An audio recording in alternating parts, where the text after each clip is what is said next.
o que poderá ter acontecido para o Flamengo, por exemplo, no primeiro tempo, ter sido tão surpreendido, se é que é a palavra correta, por um Vasco que mais incomodou do que o próprio Flamengo. Num segundo tempo, em que o Flamengo até equilibra bem as ações, mas mesmo assim, se formos comparar o elenco do Flamengo, o time titular do Flamengo com o time titular do Vasco, é algo que tem uma diferença gritante aí. Por isso, Bruno Castanha está aqui para elucidar todas as nossas dúvidas, todas, como o Galvão Bueno, né? Todas as suas emoções. Brunão, o que você viu ontem? O que te chamou a atenção nesse jogo que, mais uma vez, mais um Flamengo e Vasco modorrento, chatíssimo, né, para nós flamenguistas. Tudo bem, o Flamengo passou de fase, foi um time que até criou, mas na maioria do tempo jogou mal, parecia preguiçoso, descompromissado, né? Então, Perrotinha, ontem, né, galera, vou fazer assim um breve, né, falar sobre o jogo, depois a gente vai detalhar com imagens e até vou falar uma particularidade aqui depois para vocês, para a gente debater. De fato, Perrota, foi surpreendente ontem no começo do jogo a postura do Vasco. Eu fiz o meu pré-jogo ontem, eu não sei como é que foi o pré-jogo de vocês, que eu fui para o Maracanã ontem, e não lembro quem fez também, para saber se tinham essa mesma dúvida. Eu perguntei lá para minha bancada ontem se eles achavam, se alguém achava que o Vasco poderia sair para o jogo de cara, né, como pressionar o Flamengo, ser mais ofensivo, e todos falaram que não, Perrota. Ninguém acreditava que o Vasco fosse sair de cara. Esperava assim, o segundo tempo, se tivesse jogo, aquele joguinho morno, Flamengo sem se impor, aí o Vasco crescer no jogo e tal. Mas não, foi um Vasco que nos primeiros 20 minutos de jogo, né, pressionou o Flamengo, marcação alta, tentando sufocar a saída de bola. O Flamengo até talvez tenha se assustado um pouco com a postura do Vasco, né, porque já tinham jogado 2 jogos contra o Vasco, foi um Vasco totalmente covarde.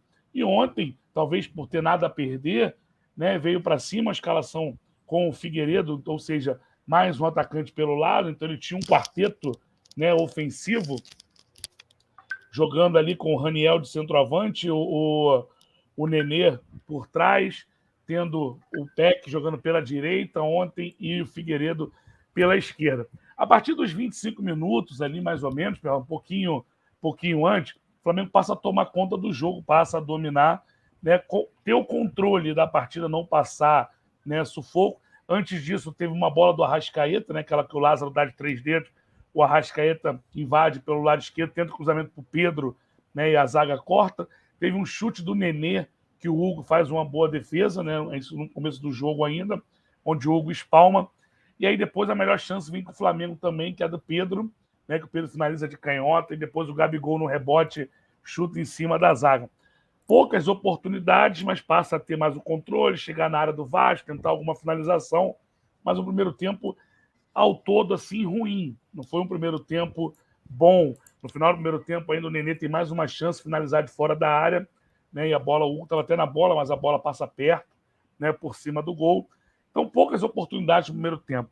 Já o segundo tempo, Perrotinha, eu gostei, e vou explicar por quê, né, para a galera, ver se a galera concorda ou discorda do segundo tempo, que foi um Flamengo mais dominante, um Flamengo que criou oportunidade, né, jogou mais no campo do Vasco, e o Vasco só teve 2 chutes de fora da área, um não correndo muito risco, mas um perigoso, onde o Hugo faz uma defesaça, que foi um chute do Edmar, né, um chute fora da área. Mas o porquê dessas finalizações, Perrota, e por que essa finalização específica do Edmar, nós vamos explicar em imagens para vocês, né, para vocês entenderem aquele espaço que ele abriu por ali. Mas aí, Perrota, quando vem as substituições, o Flamengo já ganhando de 1-0, tem aquela chance que o Gabigol, né, perde, que do Maracanã a gente comemorou o gol, porque a bola, a gente estava bem ali do lado, ali, parecia que ia sido gol, aquele gol de cobertura. Tem até imagem para mostrar também sobre isso. E aí, quando vem as substituições, o Flamengo equilibra mais. Por que isso? Porque o Marinho, quando ele entra no lugar do Arrascaeta e depois, posteriormente, sai o Gabigol, o Flamengo marca com 2 linhas de 4 e 2 na frente. Fica Pedro e primeiro o Gabigol e depois o Everton Ribeiro entrando no lugar do Gabigol. Quando, na verdade, no primeiro tempo, o maior problema do Flamengo era justamente que o Gabigol não fazia a recomposição pelo lado direito e o Flamengo ficava com 3 jogadores no meio só. O João Gomes, que foi um monstro ontem, para mim foi o melhor do Flamengo novamente, né? Teve que cobrir o lado direito o tempo todo, porque o Gabigol não voltava.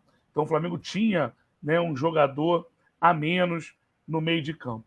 Então esse foi o maior problema. Mas, depois de ver as substituições, o Flamengo continuou criou oportunidades ontem, Perrota, chances claras e perdeu o gol, né? Por exemplo, a do Mais uma Gabigol, vez, né? a do João Gomes, né? Teve a do Marinho, da entrada da área, ele conseguiu, né, chutar para fora, não acertou nem o gol para o goleiro fazer a defesa. Teve um contra-ataque, não sei se você lembra, que foram 5-2, né? E o Flamengo não conseguiu finalizar, desperdiçado, que até depois o Pedro foi fominha e acabou chutando em cima da defesa. Então foi um Flamengo que no segundo tempo criou oportunidades, poderia ter feito, né, mais gols, mas não fez, mas que soube também controlar o jogo com a posse de bola. Chegou um momento, Perrota, que o Flamengo teve 3 minutos de posse de bola, né? Só o Vasco correndo atrás, e foi acabar, né, essa jogada com o recuo errado do Fabrício, né, para o Hugo, e aí o Hugo dá uma raquetada de canhota para fora, né, feio, Hugo com dificuldades com o pé. Esse lance, a gente tinha ficado mais 3 minutos com a posse de bola no campo ofensivo, coisa que faltou no último jogo, que até a gente comentou e o Felipe Luiz, né, falou, fomos controlar o jogo, esquecemos de jogar. Ontem não, controlar o jogo, mas criar oportunidades. Se tem uma coisa para ficar preocupado, Perrota, novamente, a questão de perder muitos gols. Ontem, tranquilamente, Perrota, poderíamos sair com 2, com 3, quem sabe até com 4 gols, né, principalmente no segundo tempo, e perdemos as oportunidades. Então, eu acho que foi um jogo melhor do Flamengo do que na quarta-feira, sem dúvida nenhuma, mas que ainda tem pontos a melhorar, né? Com certeza, pontos a evoluir. Talvez seja porque o adversário é mais fraco, talvez possa ser também, Perrota, porque o recorte que nós temos de jogos maiores esse ano, o Flamengo foi muito bem. Isso pode acontecer, pode acontecer. Saber que vai ganhar a qualquer momento do Vasco, isso pode ocorrer, né, na cabeça dos jogadores, e aí falta aquela grande partida. Mas eu vou colocar uma situação depois para a gente debater, Perrota, que eu quero ver qual vai ser a sua resposta para a gente debater. Sobre jogadores, rapidamente, aqui a gente vai falar mais detalhadamente. O Arão, no primeiro tempo, muito mal, né? Muito mal. Melhorou no segundo tempo, cresceu, não só pelo gol, não, mas cresceu no jogo, né, em si. Corrigiu no segundo tempo outra situação que foi do Fabrício Bruno, que no primeiro tempo estava deixando o Raniel antecipar todas ele. E uma voz vai lembrar, Perrota, que ele antecipa o Fabrício Bruno e faz uma virada de jogo lá para o Peck. E o Peck pega de mano com o Felipe Luiz no bico da grande área, mas não consegue construir a jogada. No segundo tempo, não. O Fabrício Bruno já diminuiu esse espaço. É que dobrou a marcação, chegou alguém e aí ele acabou não conseguindo concluir. No segundo tempo, o Fabrício Bruno começou a encostar mais, né, rapaz, quase gol do Botafogo. No Raniel, né? Quando não conseguia antecipar, fazia falta, matava a jogada. E aí foi um segundo tempo muito mais equilibrado do Flamengo, Perrota. Depois a gente vai colocar a imagem, vai falar mais detalhadamente de jogador. Só uma primeira prévia aí para a gente tocar a nossa live.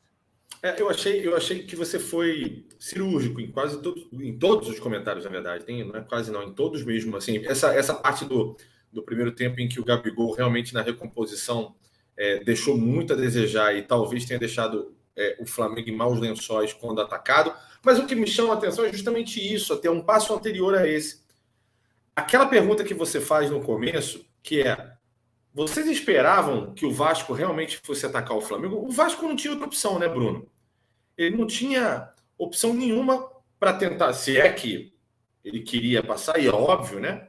É uma competição, é óbvio que ele queria passar para a final, ele só tinha essa opção, atacar. Jogar da mesma maneira que ele jogou na quarta-feira, já não era mais uma opção, afinal ele estava atrás no placar, né? E o placar, inclusive, igual, daria a vaga para o Flamengo. Dito isso, o que o Paulo Souza esperava? Será que o Paulo Souza esperava alguma outra coisa? Porque assim, ou será que realmente o time não esperava isso e entrou até de certa maneira preguiçosa em campo, no seu ver? Porque assim, o Vasco, principalmente no começo do primeiro tempo, é um Vasco que pressiona o Flamengo e que chegou, pasmem, no começo do jogo a fazer 53%, 54% de posse, o que também, sinceramente, vamos falar a verdade, não faz tanta diferença assim. Mas, sim, teve mais posse de bola que o Flamengo e estava atacando o Flamengo. O Flamengo, para passar do meio de campo, levou alguns minutos, levou algum tempo.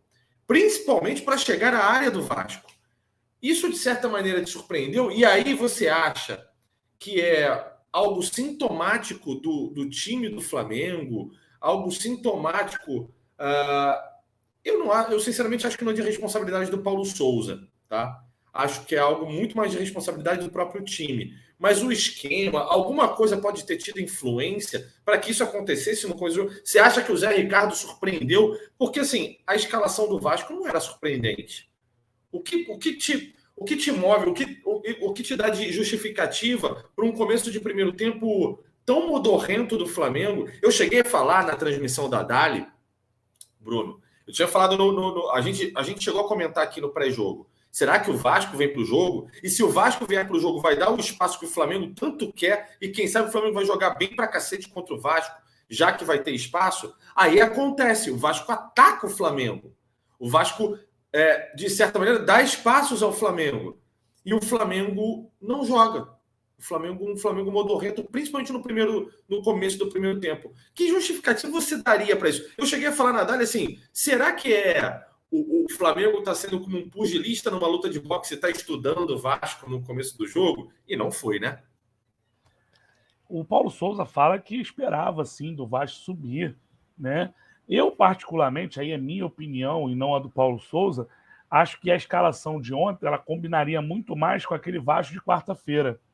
Por quê? Porque a gente ia jogar no campo de ataque do Vasco, a gente ia ter um homem de área fixo lá para dar aquela profundidade que ele tanto pede, né? Ter o Pedro, poderia ter o Gabigol circulando mais como ele gosta de fazer, mas jogando no campo do Vasco o tempo todo, como o Flamengo jogou, né? No primeiro tempo do jogo de quarta-feira.